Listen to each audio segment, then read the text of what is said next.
Okay, so this next chapter is called Chapter 5, A New Friend. So, okay. Whoop! Hold on. I'm trying to read on my grandma's tablet. When Quasimodo woke up, he was all alone. What happened? All he remembered was running away from that girl and then hitting his head on something very hard, and then everything just went dark. What happened? He thought to himself. I mean, what happened? He said this time out loud. How did I get in the middle of the room? Suddenly he remembered the pain he had felt and remembered the pain instantly disappearing. How had he healed so quickly? He thought to himself. Suddenly he remembered something else. A girl's voice in his ear telling him not to worry and that they'll be right back. Then he felt the girl kiss him on the cheek. Suddenly he heard footsteps coming up the stairs. He had to hide. He panicked and grabbed the quilt and hid under it, pretending to sleep. Quasi, are you awake? Soon she was upstairs. Quasi, I know you're awake. Suddenly Quasimodo recognized the voice. Of course, it was her, the street performer, Erin. It must have been her voice he heard earlier. Please come out, Quasi. I brought breakfast. That seemed to catch his interest. He stood up and placed the quilt on the floor and walked towards her. She had a large plastic cups and a big white box. Okay, guys, so the box is full of donuts and the coffee. Well, in the cups there's like coffee. It's from Starbucks. And I'm like, sure, get the guy from 14th century coffee and donuts. He'll love it. It's like, yeah, of course, in the story, I don't know. He's from 1480, whatever. I don't know. Here, said Erin, opening the box. You must be starving. She handed him a round pastry covered in chocolate frosting. What is this? He said, confused. It's a donut? What? He said, still confused. Never mind. Just eat it, she said. Quasi turned away from her and reached to lift his hood so he could eat a little bit so he could eat. But as he reached for his hood, he realized he wasn't wearing it wasn't there. He wasn't wearing his cloak. He panicked. Looking for this?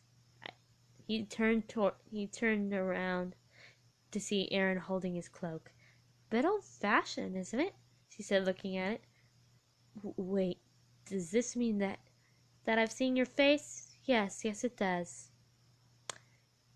You mean you're not afraid?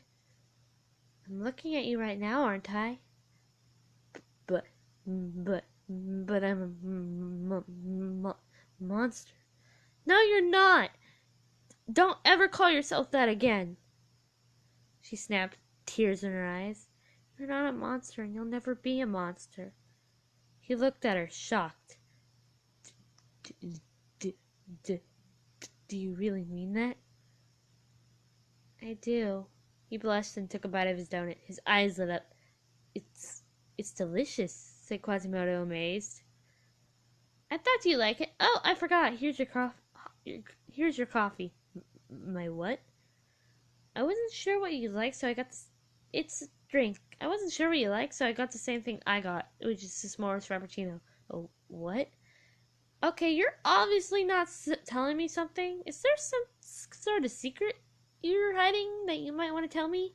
I mean, you don't know what donuts are. You don't know what coffee is. The only reason you don't know what something is because you've never had it before or something else. Now tell me. I can't. Besides, you'll think I'm crazy. Try me. Trust me. I've seen a lot of crazy stuff.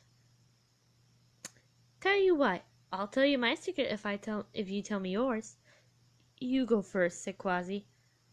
All right, as I said, holding up my hand. Suddenly, a blue flame burst to life in the palm of my hand. What? How did you do that? He said, backing away, startled. I'm a sorceress.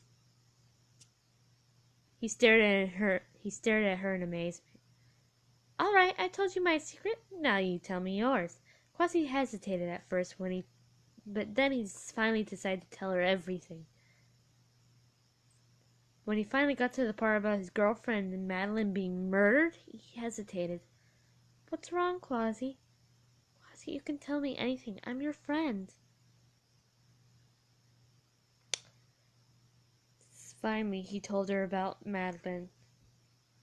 Oh, Quasi, I'm so sorry. I had no idea. It's all right. Do you want to talk about it? No. I decided to change the subject.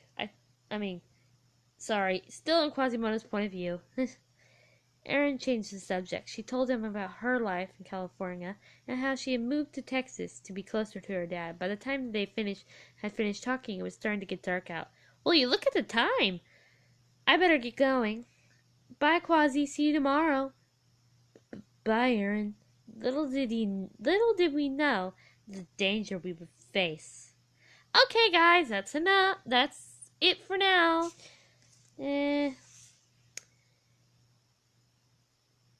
Till next time. Ciao.